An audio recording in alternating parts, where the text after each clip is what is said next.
You've directed so many incredible films, Halloween, The Fog, Christine, Escape from New York. John Carpenter creates nightmares for a living. Halloween gave us Michael Myers. The Thing showed us paranoia in Antarctica. They Live exposed the aliens among us. But his dreams, they belong to Howard Hawks. Howard Hawks is invisible. You don't really understand what he's doing, but he does his technique and works it on you. The master of horror learned everything from a director who never made a horror film.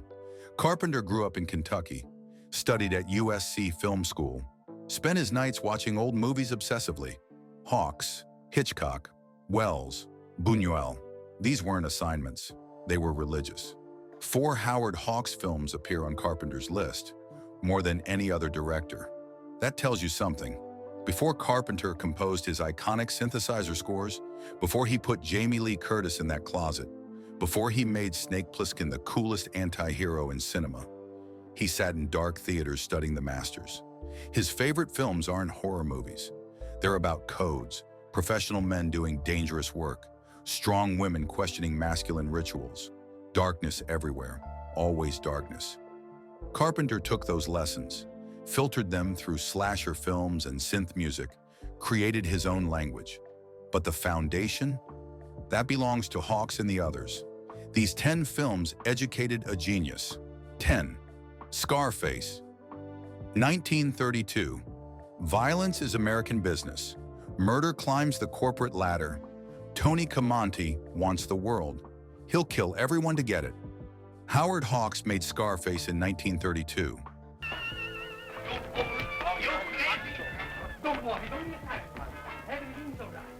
Paul Muni plays Camonte rising through Chicago's mob hierarchy. Machine guns, ambition, the American dream soaked in blood. This is the 4th Hawks film on Carpenter's list, the gangster side of Hawks' genius. Where Rio Bravo shows professionals under pressure, Scarface shows professionals as killers.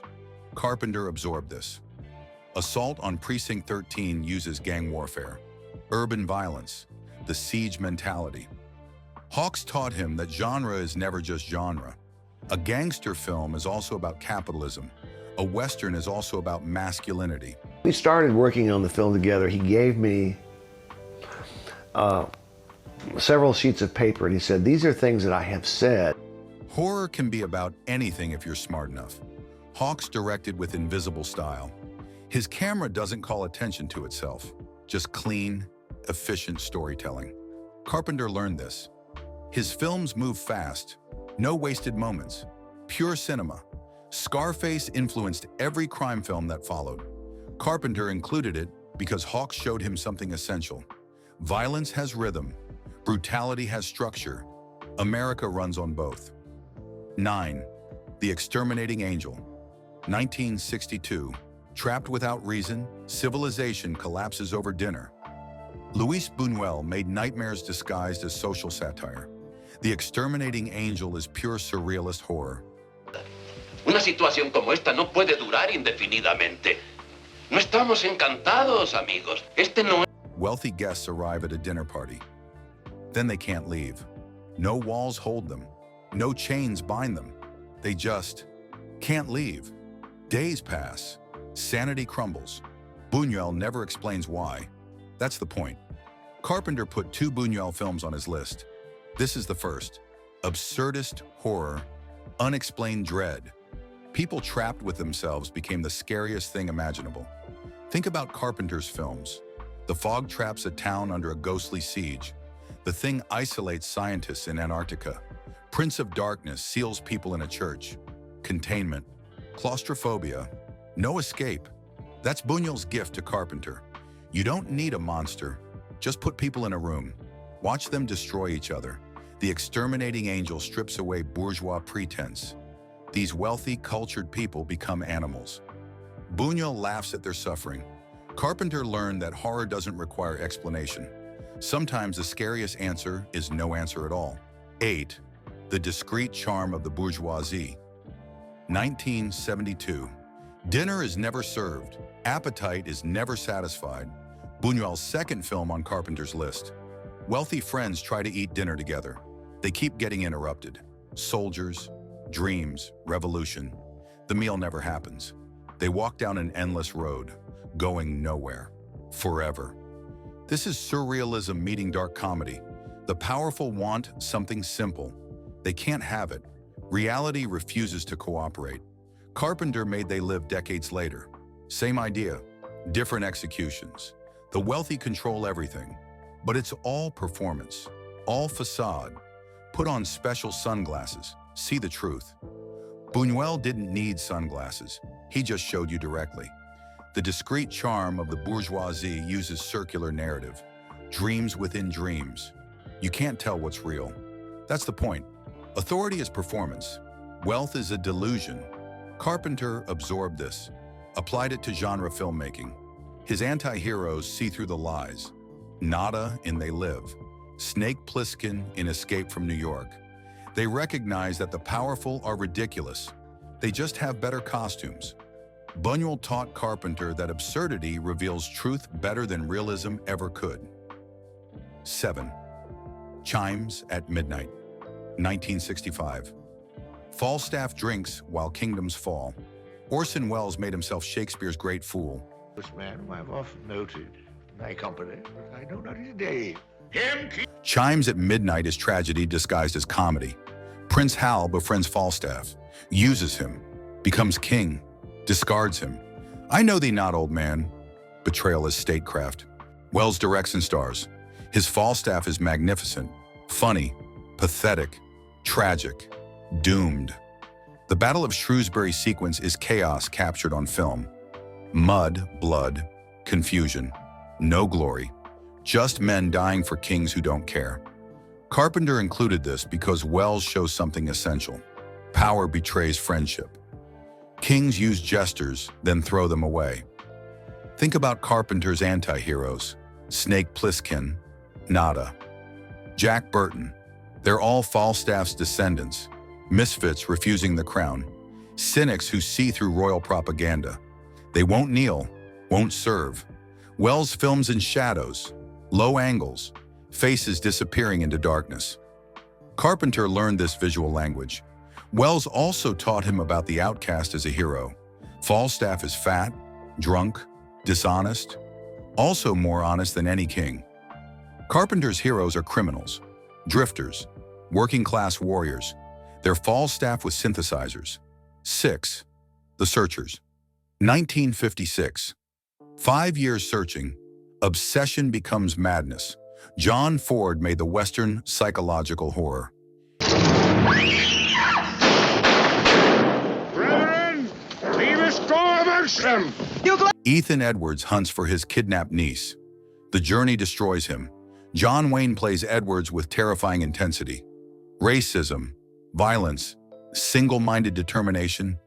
He becomes less human each year, more monsters.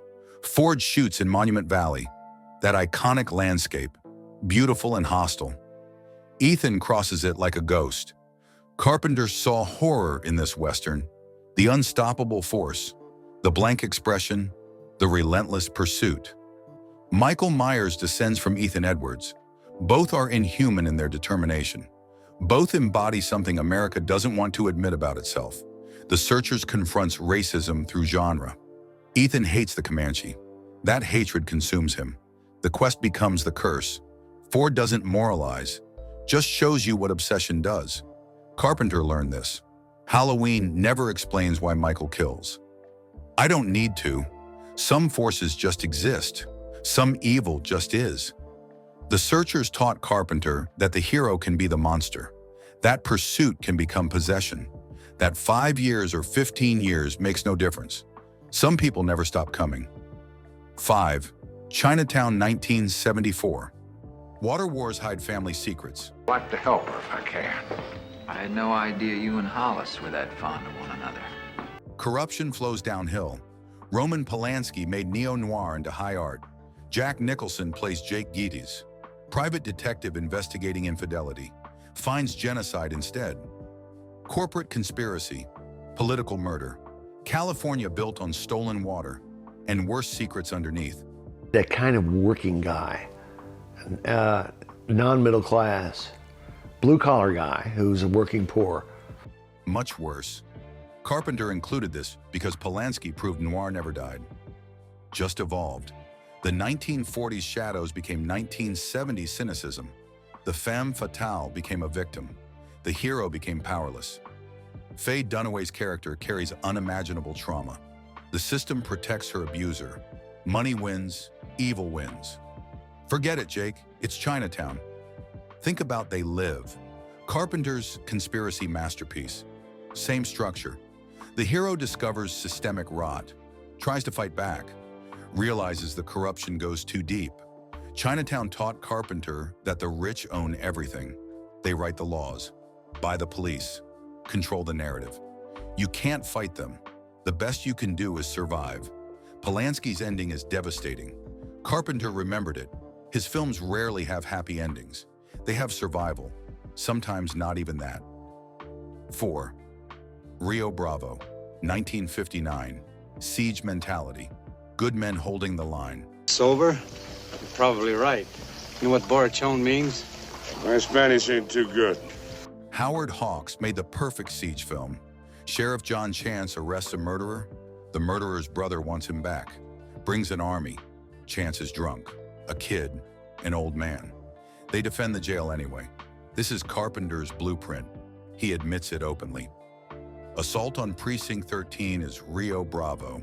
Gang members attack a police station. Cops and criminals defend together. Same structure, different genres.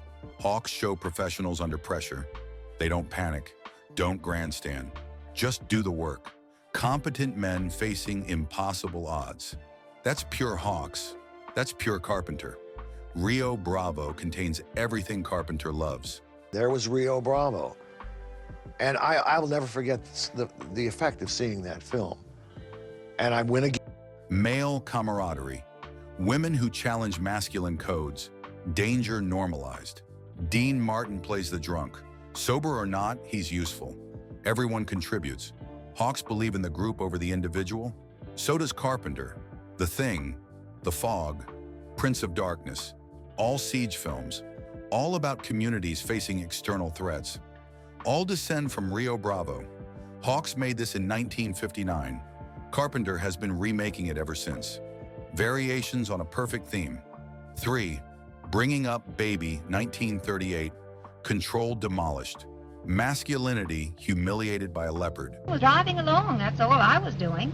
You were standing on the sidewalk yelling and looking very silly. Now you know. Howard Hawks made screwball comedy into art. Cary Grant plays a paleontologist. Uptight, organized, perfect. Then Katharine Hepburn arrives. Chaos incarnate. She destroys his life, his dignity, his sanity.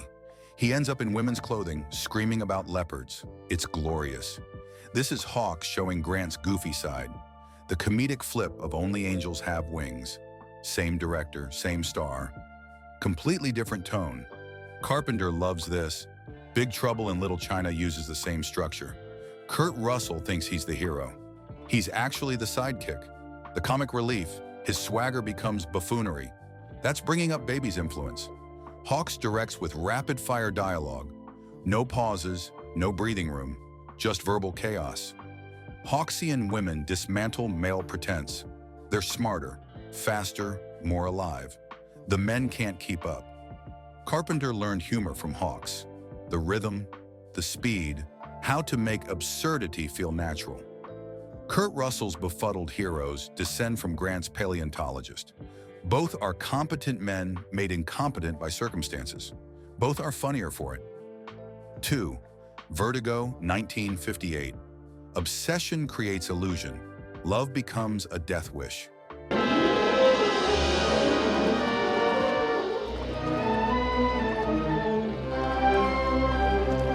Alfred Hitchcock made his masterpiece about male obsession destroying women. James Stewart plays Scotty, hired to follow a woman, fall for her. She dies.